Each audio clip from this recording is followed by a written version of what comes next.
Good morning everyone, আশা করি অনেক ভালো আছো, সুস্থ আছো তোমরা। আর প্রতিদিনের মতো আবারও একটা নতুন ভিডিও নিয়ে চলে এসেছি। আর এখন চলে যাব বাজারে। কুর্তিটা পরেই নিয়েছি অলরেডি, আর আমার মেয়েও রেডি হয়ে গেছে। তো চলো এখন চলে যাবো সাইকেলে। আর তোমরা কি দেখতেই পাবে বাজারে গেলে। তো অবশ্যই চলে এলাম, দেখো বেনেসজ্জার দোকানে। আর এখানে এসে আমার কয়েকটা খুচরো পয়সা দিয়ে দিলাম। আমার জমানো ছিল লক্ষ্মীর ভাণ্ডার, তবে সেটা ফাটিয়েছিলাম, তো তোমাদের সেটা শেয়ার করিনি। আর একটা সত্যি কথা বলতে না, সব জিনিস সবাইকে শেয়ার করতে নেই, নিজের নিজের পার্সোনালিটি থাকা দরকার। কিন্তু তবুও তোমাদের অ্যাট লাস্ট আমি এটা শেয়ার করলাম। তবে কত টাকার কয়েন কি সব কিছু পরে বলবো তোমাদের পরের ব্লগটাতে। আর এখানে সব বাড়ি চলে এসেছি বাজার ঘাট করে। আর কী কী বাজার করেছি তোমরা অবশ্যই বুঝতে পারবে। প্রচণ্ড গরম, গরমেই জাস্ট হাইফাই হয়ে যাচ্ছি।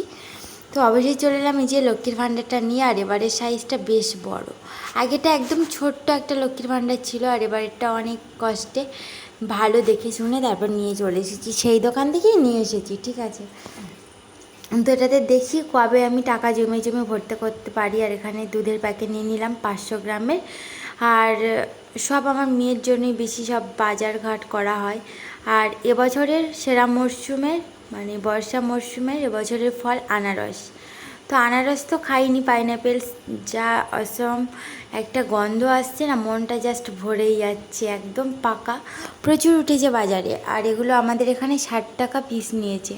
তোমাদের ওখানে কত টাকা পিস অবশ্যই কমেন্ট করে জানাও। আর আমাদের মনে হয় দেশে আরও বেশি নেয় দামটা।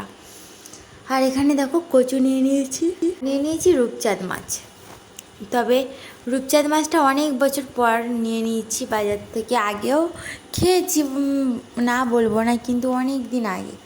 তারপরে দুপুরে খাওয়া দাওয়া পর্ব সেরে একটু ঘুমিয়েছিলাম। ঘুম থেকে উঠে দেখো দুধটা গরম করে নিচ্ছি, কারণ এখন একটু খাওয়া হবে কর্নফ্লেক্স।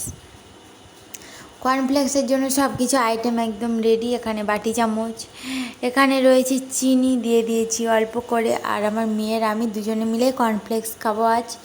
তো ও খেতে চায় না খুব বেশি একটা। আগের দিন নতুন নিয়ে এসেছিলাম, ফার্স্ট টাইম করে দিয়েছিলাম, চিনি দেওয়া হয়নি। সে বলছে খাবো না, বাজে লেগেছে। কিন্তু আজকের বেচারা বলবেই না যেটা খারাপ। তো কর্নফ্লেক্স দেখতেই পাচ্ছ এর প্যাকেটের মধ্যে পুরো কৌটোর মধ্যে রেখে দিয়েছি। আর আরেকটার পরে এই যে প্লাস্টিকে এই অল্প একটুখানি ছিল। আর সত্যি কথা বলতে না, আজকে দুপুরে রান্নার সময় আমি আরও সব বসে বসে শুকনোগুলোই খেয়ে নিয়েছি। দুধ দিয়ে আর খাওয়ার সময় হয়নি। বিকেলে একটু এই যে দুধের সাথেই খাচ্ছি। তো চলো আমরা এখন টিফিনটা করে নিই। তো তোমরা পুরো ব্লগটা দেখতে থাকো, আশা করি তোমাদের ভালো লাগবে। একটা করে লাইক করে দিয়ে যেও বন্ধুরা। আর এইটুকু একটা করে সাবস্ক্রাইব করতে পারবে না, এটাতেই ভীষণ কষ্ট পাই। তো চলো, ভীষণ গরম হয়ে গেছে দুধটা কথা বলতে বলতে। তো আমি এটা ঠান্ডা করেই খাচ্ছি, খুব সুন্দর টেস্ট আছে। তো তোমরা এবার ভিডিওটা পুরো দেখতে থাকো। তারপর রান্নাটাও বসিয়ে দিয়েছিলাম। আজকে রান্না হচ্ছে ভুটকচু আর মাছের ঝোল। তো ভুটকচু কি তোমাদের পরে ভিডিওতে অবশ্যই বলবো। এর সাথে মাছ রান্না করলে খুব সুন্দর একটা টেস্ট আসে।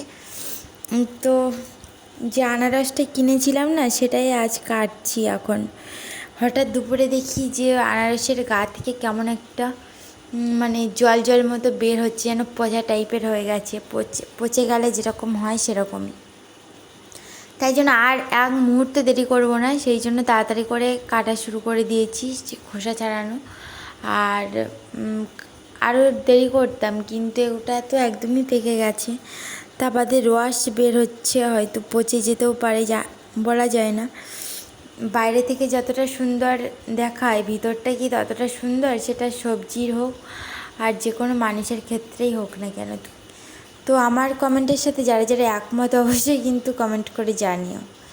তবে এই পর্যন্ত আজকে আনারস কাটছি, দেখো কতটা স্পিডে, আমি কোনো ধৈর্যই দেখাচ্ছি না, মানে ধৈর্যই রাখছি না যে হাতটা কেটে যেতে পারে বা কিছু। কেন বলো তো, প্রচুর পরিমাণে রস বের হচ্ছিলো। যে প্লাস্টিকটার উপরে কাটছিলাম বসে বসে, প্লাস্টিকের উপরে প্রায় অনেকটা করেই রসালো রস আর কি, মনে হচ্ছে আধ বাটি জলকেও ফেলে রেখেছে। তবে যাই হোক, চলো ঝটপট কাটা হয়ে গেছে। এবার খেতেও কিন্তু জাস্ট ওয়ান টাইমই লাগবে, কারণ কাটতে বা রান্না করতে যতটা সময়, কিন্তু খেতে ততটা সময় লাগে না। তবে আজকের ব্লগটা বন্ধুরা কেমন লাগলো জানিও কমেন্টে। আর চ্যানেলটিকে সাবস্ক্রাইব করে আমাদের পাশে অবশ্যই থেকো। এই পর্যন্ত আজকের আমার কাটা। এবারে খেয়েও তার মধ্যে আমি টেস্ট করে দেখছিলাম যে আদৌ কি টক নাকি মিষ্টি, সব কিছুই। আমার মেয়ে তো অনেক দিন বাদে খাচ্ছে, কারণ আগের বছরে খেয়েছিল অল্প, কিন্তু ও তো তখন আরও ছোটো ছিল, 1 বছর আগের ব্যাপার, মানে বুঝতেই পারছো। ওর তো মনেই নেই।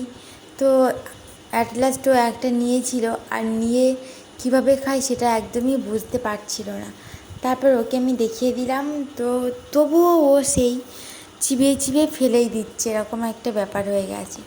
তো অবশেষে সব কিছু কাটা কমপ্লিট। তো দেখো কত সুন্দর তরতাজা একদম। আবার এর সাথে অল্প করে লবণ মাখিয়ে দিচ্ছি, না হলে আনারসে যেন একটু গাল ধরে আর কি। তবে আজকের মতো টাটা, দেখা হচ্ছে কাল। ততক্ষণে তোমরা সবাই খেতে থাকো।